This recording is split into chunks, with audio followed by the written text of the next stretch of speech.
नमस्कार YouTube family. तो हम लोग दोनों बहना मिलके लाए हैं बहुत ही दहेज का ये गीत दर्द भरा है और आप लोग सुनिए पूरा फुलवास तभी समझ में आएगा। आजकल देख रही हैं दहेज के ऊपर बेटियां कितना कष्ट झेल रही हैं, सब लोग कितना सता रहे हैं, जला दे रहे हैं, उसी के ऊपर ये गीत है। आप लोग गीत के माध्यम से सब कुछ जान जाएंगी। तो आप लोगों से रिक्वेस्ट है कि इस गीत पे फुलवास से आप लोग बने रहें। एक माँ का दर्द है तो पूरा गीत आप लोग सुनेंगे तभी पता चलेगा कि माँ कितनी दुखी है अपने बेटी के लिए। किसी की बेटी हो जला दी जाएंगी तो माँ दुखी ही होंगी। तो जैसे सब हमारी बेटी वैसे सबकी बेटी। तो आप लोग जरूर सुनिएगा। कमेंट में जरूर बताना कि दहेज प्रथा गीत कैसा है, जरूर बताना। जनती जो जारल जईबू आग में दहेज के, जनती जो जारल जईबू आग में दहेज के, पाप नाही करती ये बेटी ससुरा में भेज के, पाप नाही करती ये बेटी ससुरा में भेज के।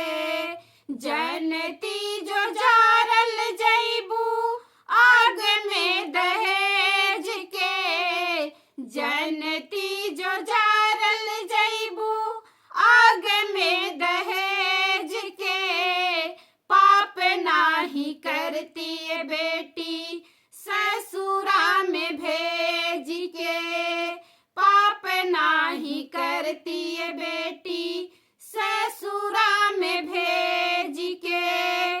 कटले तू होई बुए रनिया बड़ा रे विपतिया, कटले तू होई बुए रनिया बड़ा रे विपतिया, रोवत बीतल होई है दिन और रतिया, रोवत बीतल हुई है दिन और रतिया। माई कई के कुहकल होइबू दुखवा के झेल के, माई कही के कुहकल होइबू दुखवा के झेल के, पाप नाही करती ये बेटी ससुरा में भेज के, पाप नाही करती ये बेटी ससुरा में भेज के। जनती जो जारल जईबू आग में दहेज के, जनती जो जारल जईबू आग में दहेज के, पाप नाही करती ये बेटी ससुरा में भेज के, पाप नाही करती ये बेटी ससुरा में भेज के।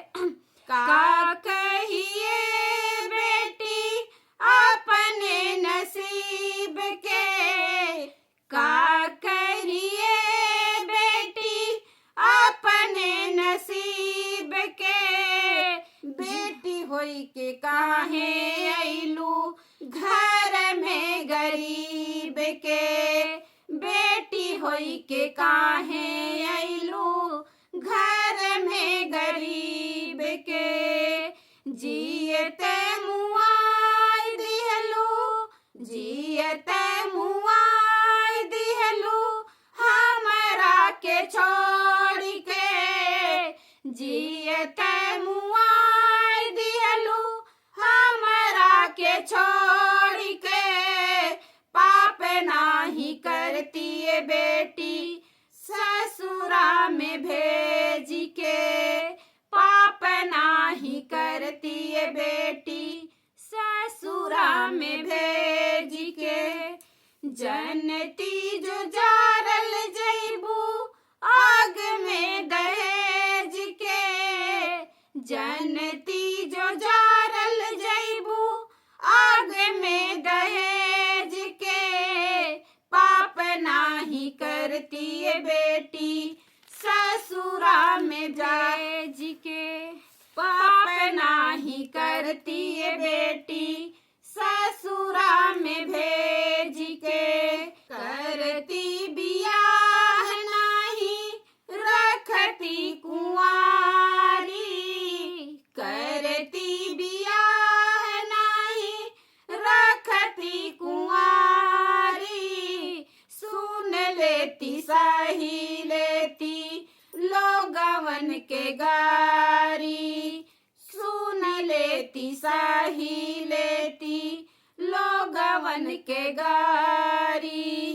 अनजान लोग के दिहली अपना करेज के, अनजान लोग के दिहली अपना करेज के। पाप नाही करती ये बेटी ससुरा में भेज के, पाप नाही करती ये बेटी ससुरा में भेज के। जनती जो जारल जैबू आग में दहेज के, जनती जो जारल जैबू आग में दहेज के। पाप नाही करती ये बेटी ससुरा में भेज के, पाप नाही करती ये बेटी ससुरा में भेज के, पाप नाही करती ये बेटी ससुरा में भेज के। आप लोग से रिक्वेस्ट है ये गीत एक बार आप लोग जरूर सुनिएगा और बताइएगा जरूर कि कैसा लगा। बहुत ही दर्द भरा बेटी का ये गीत है दहेज का।